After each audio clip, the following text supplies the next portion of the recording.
Lorsque vous commencez votre aventure sur Amazon, il y a tellement d'informations à apprendre et toute cette nouvelle terminologie, abréviation ou acronyme associés au business model Amazon FBA sont tels que cela peut être déroutant et accablant, surtout lorsque vous débutez. Alors, croyez-moi, il faudrait mieux les connaître avant de débuter ce business. Ainsi, dans cette vidéo, je vais couvrir certains des termes et expressions les plus courantes rencontrées en tant que débutant et expliquer ce qu'ils sont et ce qu'ils signifient afin que vous puissiez facilement comprendre le processus du business model Amazon FBA. Mais auparavant, je m'appelle Telimax, je suis un vendeur professionnel sur Amazon et ma passion est de partager les conseils et les stratégies sur la manière de créer une entreprise de marque propre ou le private label avec Amazon FBA prospère. Donc, si vous appréciez ces vidéos, des vidéos comme celle-ci ou d'autres vidéos sur ma chaîne, je vous invite à cliquer sur le bouton s'abonner situé en dessous de cette vidéo pour vous abonner et pour recevoir les notifications des prochaines sorties de vidéos. Vers la fin de cette vidéo, je vous montre le secret des pirates qui vont vous voler les ventes sur Amazon FBA et comment les éviter. Alors, restez jusqu'à la fin. Alors, commençons avec les codes barres. C'est probablement le domaine le plus déroutant pour les débutants. En ce qui concerne ici, les codes à barres, vous en apprendrez plus sur le GTIN, le FNSKU, l'UPC, le AN et le GS1.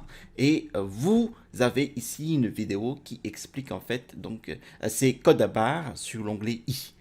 Décrivons ici d'abord en quoi ils consistent et comment ils vont entrer en jeu dans le business model. En fait, un GTIN est le terme utilisé pour décrire toute la famille des codes à barres universels. Donc, EAN, UPC et GS1 sont tous des codes à barres GTIN.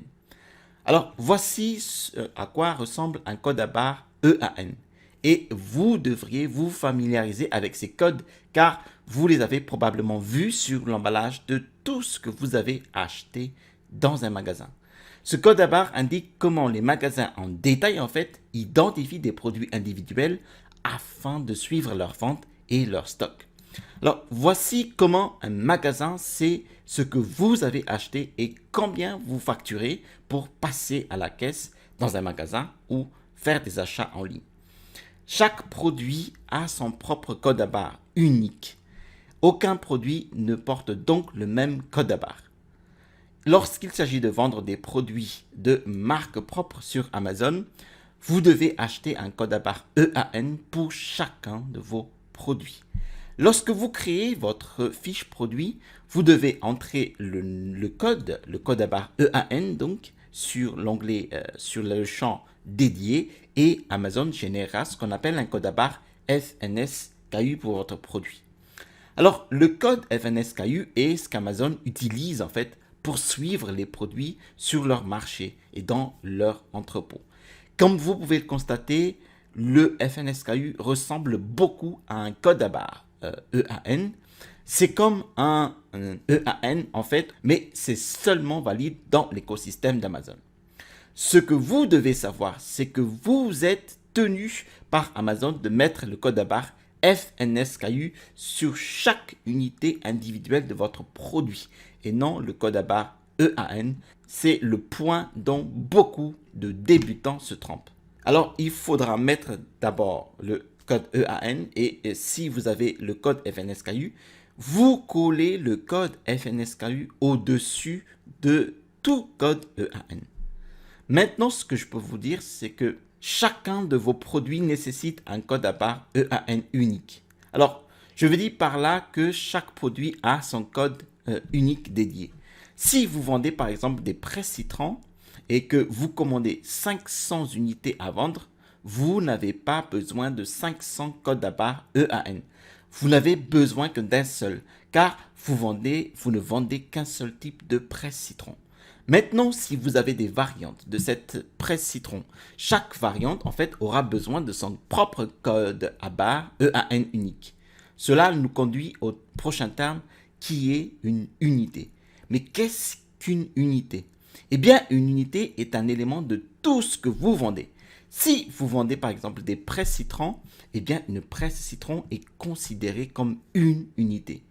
Si vous vendez un produit donc groupé, ce qu'on appelle le bundle, un groupe de produits, par exemple une presse citron fournie avec un éplucheur de pommes de terre, une unité est la combinaison en fait de ces deux éléments. En gros, tout ce qu'un acheteur obtient lorsqu'il effectue un achat, quel que soit le nombre d'articles inclus, est considéré comme une unité. Donc, si vous commandez par exemple 500 presses citron de votre fabricant, vous disposez alors de 500 unités en inventaire. Si vous avez commandé 500 presses citron et 500 éplucheurs de pommes de terre que vous allez regrouper, il vous reste donc 500 unités d'inventaire. La seule différence maintenant est que chaque unité contient juste deux éléments. Parlons maintenant des fabricants. Vous devez faire expédier vos produits de fabricants vers les entrepôts d'Amazon. Et vous rencontrerez généralement des conditions d'expédition courantes telles que DDP, EXW ou FOB. Ceci s'appelle en fait les incoterms dans le terme de transport de marchandises. L'expédition de produits ou le fret est différente de l'envoi d'un courrier ou d'un colis à un ami, surtout si vous expédiez à l'étranger. Beaucoup plus de documents doivent être mis en place pour ces types d'expéditions, en particulier si des droits sont exigibles lorsque vous importez des produits d'outre-mer. Alors, ces types d'incoterms signifient donc que chaque type définit en fait les responsabilités de chaque intervenant dans l'expédition de votre produit. Si vous travaillez avec votre fournisseur, eh bien, DDP signifie que votre fournisseur est responsable de l'ensemble de l'envoi, y compris de tous les arrangements et les droits d'expédition. C'est pour moi la meilleure option et la plus simple pour vous. Vous devez juste payer votre fournisseur et celui-ci se chargera de l'expédition de vos produits vers Amazon. Renseignez-vous bien auprès de votre fournisseur, car si à un moment donné il est incapable de déterminer par exemple les taxes qui doivent être payées lorsque ils acheminent votre produit avec son transitaire, eh bien vous ne devez pas choisir ce mode d'expédition. Ensuite, FOB signifie que votre fournisseur est le seul responsable en fait de l'organisation de l'expédition de vos produits vers son port local. Vous êtes ensuite responsable de l'expédition de vos produits de leur port local vers les entrepôts d'Amazon. C'est ici que je suggère fortement de faire appel à un transitaire car ce n'est pas une tâche facile. Et si vous vous trompez par exemple sur les documents et les formulaires, cela peut retarder votre envoi ou vous faire tout simplement perdre beaucoup d'argent. EXW est le mode d'expédition quand votre fournisseur est seulement responsable de la fabrication de votre produit et de leur préparation pour l'expédition. Vous êtes ensuite responsable de l'organisation de l'envoi complet de l'entrepôt de fournisseurs jusqu'aux entrepôts d'Amazon. Et ici, encore une fois, engagez donc un transitaire si vous choisissez donc cette option. Maintenant, quand il s'agit de vendre sur Amazon, vous allez voir des termes comme FBA ou FBM. Il existe deux façons de vendre vos produits sur Amazon. Une solution ici consiste à utiliser donc le traitement Amazon par le service Amazon ou Amazon FBA. Cela signifie donc ici qu'Amazon se chargera de l'intégralité des commandes en fait, de la préparation, de l'emballage, des retours d'expédition et du service clientèle, moyennant un petit supplément. Tout ce que vous avez à faire est d'envoyer votre inventaire à l'entrepôt d'Amazon. FBM est une transaction effectuée par le commerçant, ce qui signifie que vous devez gérer tout le stockage de l'inventaire, l'expédition et la réception ainsi que le retour des clients. Je suggère fortement de ne pas faire de FBM car avec FBA, vous n'avez pas à stocker votre inventaire, ce qui peut prendre beaucoup de place. Vous n'aurez plus à vous soucier de l'envoi des fournitures telles que les cartons ou du matériel d'emballage, des imprimantes pour étiquettes ou des étiquettes d'expédition. Et vous n'avez pas à emballer tous les articles vendus et à les apporter au bureau de poste tous les jours. Avec le mode FBA, vous bénéficiez également de la possibilité d'offrir donc un envoi sous 2 jours avec Amazon Prime et tout ce qui constitue un avantage considérable par rapport à FBM. Tout le monde préfère acheter les produits qu'il achète le plus rapidement possible. Passons maintenant à votre fiche produit. Il existe 2 termes que beaucoup de vendeurs confondent dans l'optimisation de votre fiche produit. Il s'agit de l'indexation et de classement. Les débutants ne comprennent souvent pas la différence entre indexation et classement et confondent par conséquent les deux. En fait, l'indexation est liée aux mots-clés et à la manière dont l'algorithme de recherche d'Amazon, donc l'algorithme A10, détermine les fiches produits à extraire lorsqu'une personne recherche un mot-clé sur Amazon. Lorsque vous créez votre fiche produit en fonction de la catégorie, des titres, des listes à puces et de la description détaillée et la liste des mots-clés utilisés, l'algorithme de recherche Amazon en fait détermine les mots-clés les plus pertinents pour votre produit. De sorte que chaque fois que ces mots-clés sont recherchés, votre fiche produit sera l'une des fiches incluses dans les résultats de recherche. L'indexation n'a rien à voir avec les classements de votre annonce ou de vos annonces et ou avec la position et les résultats de recherche qui s'affichent. Le classement de votre fiche produit dans les pages de résultats de recherche est principalement basé sur la vitesse de vente quotidienne. Plus la vitesse de vente quotidienne d'une annonce est élevée, et bien plus elle apparaît près du haut de la première page de résultats de la recherche. Maintenant, en ce qui concerne l'optimisation de vos annonces, vous devez optimiser 2 zones distinctes. Les mots-clés de votre fiche produit afin qu'elles soient indexées pour les mots-clés pertinents et générer des ventes rapides afin que votre annonce soit mieux classée dans les résultats de recherche.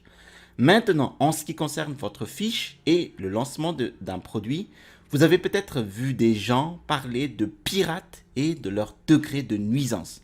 Eh bien, un pirate est un vendeur peu scrupuleux en fait, dont le seul but est de rechercher des produits à très bas prix et de les remettre en vente pour obtenir en fait des gains moins chers en subtilisant tout simplement les ventes de votre fiche produit.